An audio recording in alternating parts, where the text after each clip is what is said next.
Wow, this is a moment you need your parents to see, and I'm not sure the tent is blocking from the Gan Eden, but I think it isn't. And I was so happy to hear some rain. In our country, it's a sign of goodness, of blessing.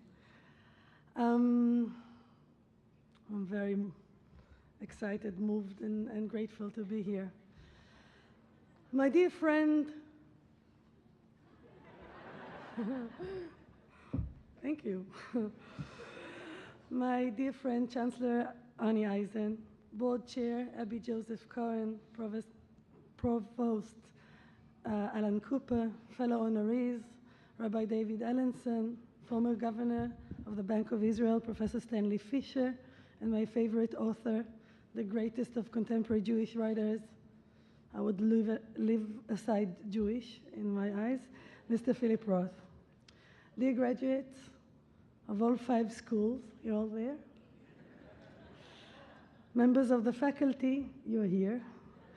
And board and dear family and families and friends.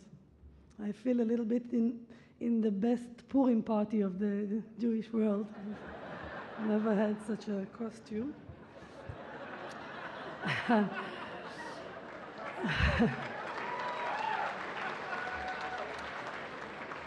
Thank you. I'll start with the Shvach Achsania, JTS.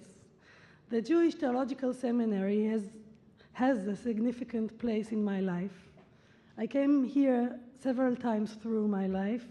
Each time I arrived with a little more maturity and with greater understanding. On each visit, I was exposed to the special color of this institute, its unique way of learning, and the conservative movement. Today, it feels like coming home.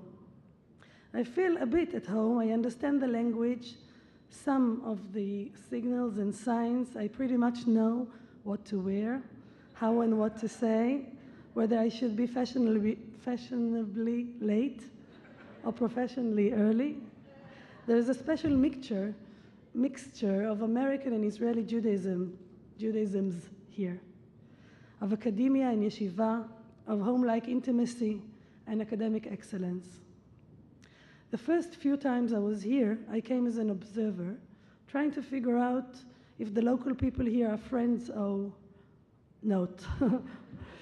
Then, during the 3 years I lived in New Jersey, in Livingston, feeling like one of your characters. Every time I got off South Orange train, I was looking, maybe he's coming with his girlfriend now to his parents. And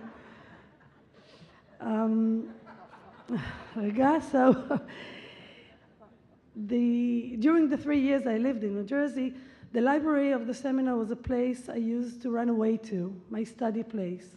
I'd wake up with the working masses commuting to the city, standing with them on the train platform with a cup of coffee in my hand. It's like being in an American movie. From Penn Station, I would take the subway, and I walked with a bag full of heavy books banging into my leg. I would pray a secular prayer filled with self-persuasion that one day I will manage to finish the PhD. The journey towards a PhD at the Talmud department in Jerusalem, and David knows this very well, and maybe all doctoral journeys are long and filled with self-doubt. There are always thoughts I had thoughts such as, maybe my research question is not good enough, maybe the research is not thorough enough, or the conclusions may not be a novelty. The journey eventually came to an end.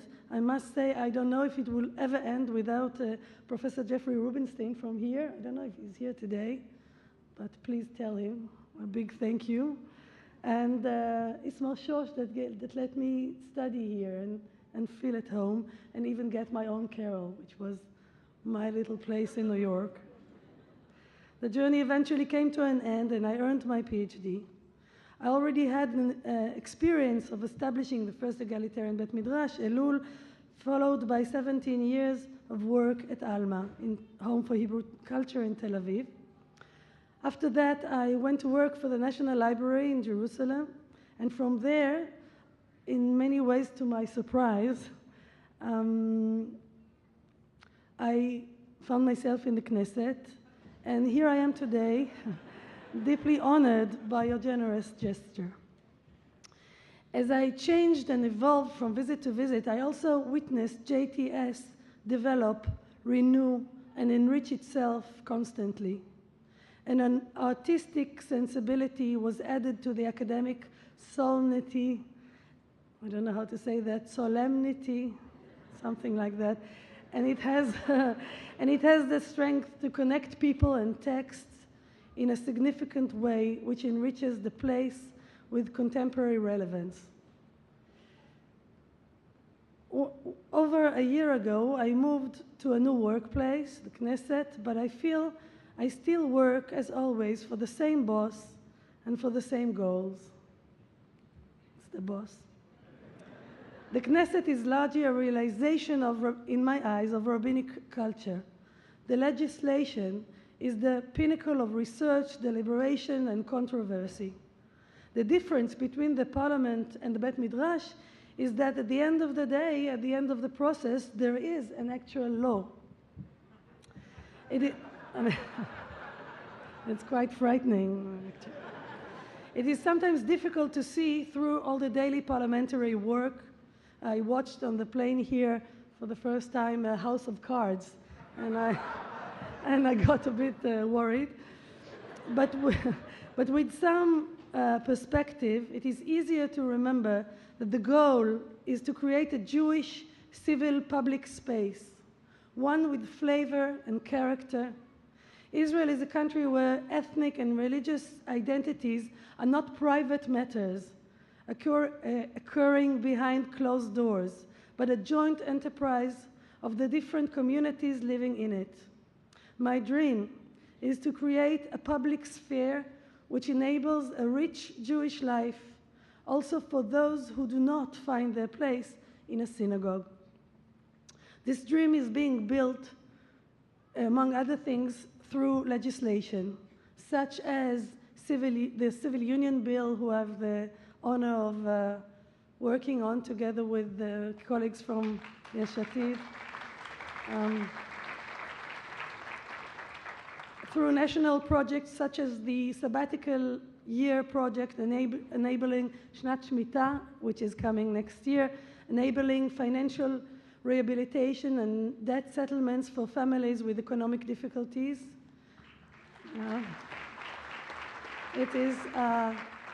It is a project where we try to bring the families to pay a third of the debt without interest, ask the bank or whoever they owe money to give up a third or more of the debt, and the people of Israel, in Israel and abroad, will fundraise to let them get out of being in debt.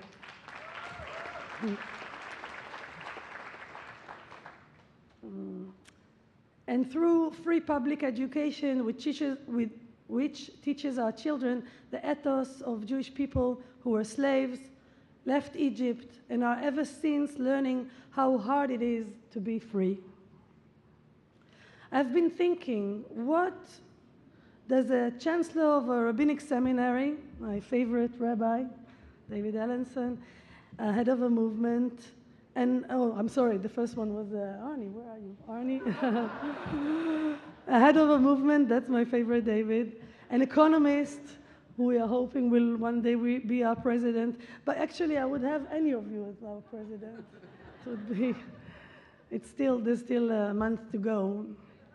10 signatures, and I thought that an English-speaking president would be a good benefit for Israel. An economist, a writer, and not so young but a beginning politician. What do we have in common? And it seems to me that we are all facing expectations from ourselves and others to always know what to say, to have the ability to articulate great moments, emotions, to be able to tell a story when a situation is unclear, to tell a story when people want to be part of something significant and do not know how to find the words.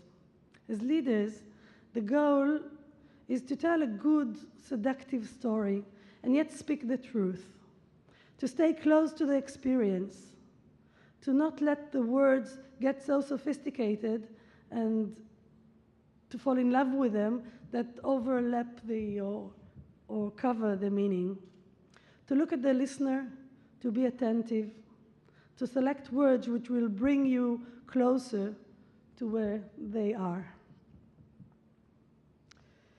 I wish to give you, for graduation, a gift, a present of a good story from the Bible, about a character from the Talmud, Rabbi Ishmael Kohen Gadol, that I believe a piece of him exists in every one of us. And through this story, we'll try to enlighten to the mystery of the right thing to say and to try to understand our moment together here today. So thank you for borrowing the Talmud from JTS. I'll bring it back to the library in the end. I'm in Bavli Brachot, Daf Zayin Amud Aleph, and the story is told by Rabbi Ishmael Kohen Gadol. I'll read the Hebrew, then we'll study it again in English. Tanya, you may know the music to this, there's a song. Tanya אמר רבי ישמעאל בן אלישע, פעם אחת נכנסתי להקטיר קטורת לפני ולפנים, וראיתי הקטריאל, יה, אדוני צבאות, שהוא יושב על כיסא רם ונישא, ואמר לי, ישמעאל בני, ברכני. אמרתי לו, יהי רצון מלפניך, שיכבשו רחמך את כעסך, ויגולו רחמך על מידותיך, ותתנהג עם בניך במידת הרחמים, ותיכנס להם לפנים משורת הדין. ונענה לי בראשו. וכמה שמלן שלא תהא ברכת הדיוט קלה בעיניך. I love it that the stories are so short. I'll read the English now. Rabbi Ishmael ben Elisha said, once I entered the Holy of Holies.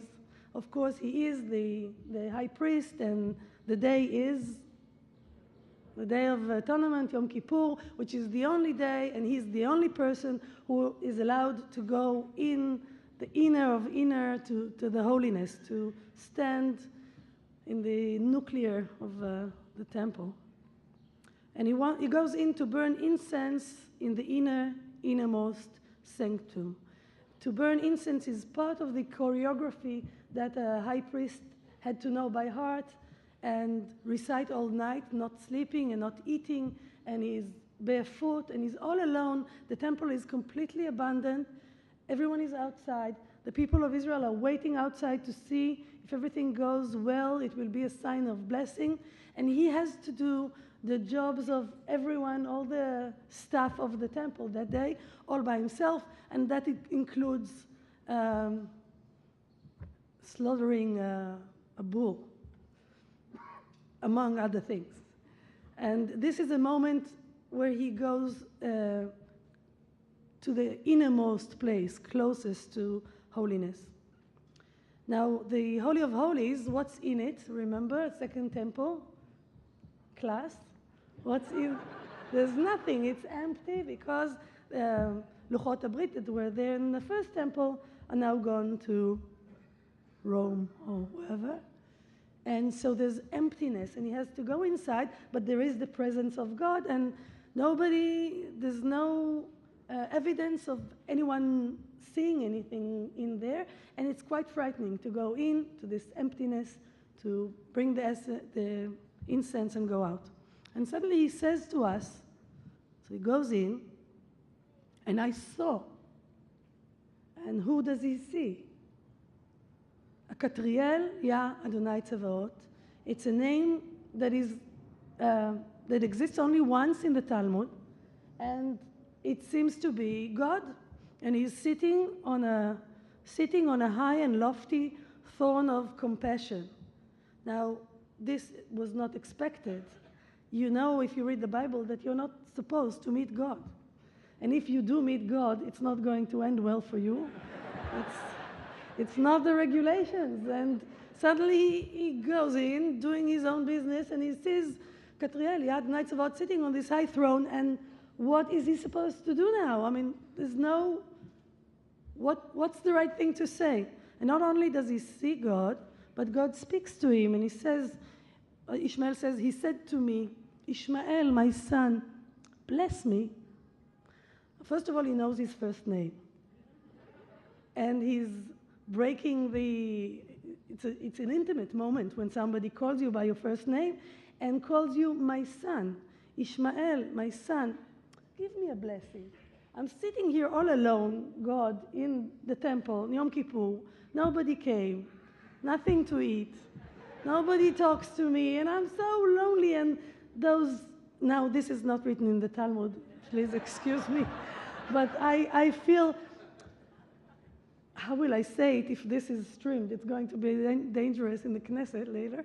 But the character of God, I'm not saying anything about God, but the character of God in this story needs a good word, is lonely, is empty in some way in that moment. And he sees this man coming in, says, Ishmael, my son, say something, give me a good word, give me a blessing, give me some energy, some koach. And Rabbi Ishmael is stuck there. Now, what are you going to say to God? What are you going to bless God? Ad 120? From strength to strength. What can you say? What blessing does God need from a person? So he's standing there, and then he had this blessing of an insight, and he says to him, May it be your will. Yehi ratzon milefanecha. Usually we say, may it be your will for things we want. But now when we bless him, we say, may it be your will that your mercy conquer your anger. It's a very interesting blessing that every parent knows before supper. When you tell yourself, this time, I'm not going to be upset, whatever they do. They eat it, they don't eat it. I'm going to be a good mother. And then, and it's interesting, the meditation that he's giving him a blessing of meditation. May it be your will, because you can come from this side or from there. May you have the I don't know exactly what it is, what would you say? The compassion, the strength to come from the side of compassion, because we do have both sides, and so does the character of God in this story. May it be your will that your mercy conquer your anger, that your mercy overcome your sterner attributes, that you behave towards your children, which is us, with the attribute of mercy. Don't be just with us. Be a good father. And that for their sake, you go beyond the boundary of judgment. We can't live, and children can't live, and friends can't live, and loved ones can't live with justice. We need a little bonus to go by.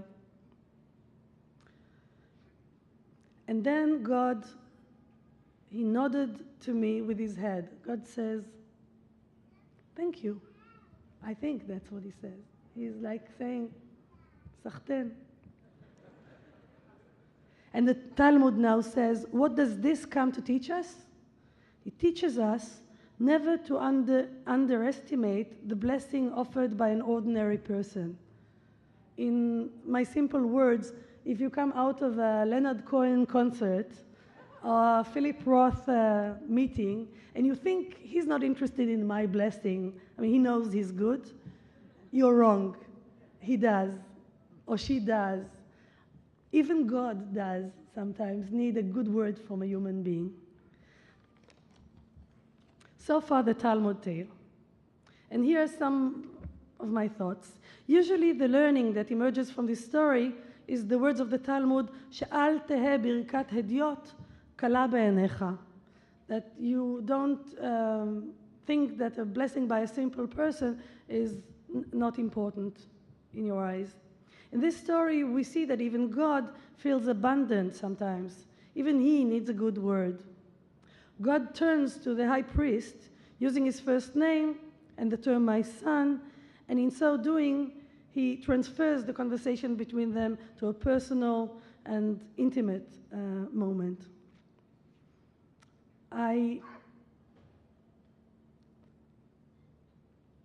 I wish to emphasize another aspect. The story of Ishmael ben Elisha describes great loneliness in isolation, not only for God, but for him also. A combination of fear, worry, responsibility, and a feeling of facing a void. This feeling, I believe, is the essence of leadership, the test of a leader. This loneliness and responsibility to understand a situation, to know what we are facing, to find the right words with humility and courage, these are all common to my fellow honorees, as well as to any of you who is going to be a new rabbi, a new cantor, an educator, wherever you go.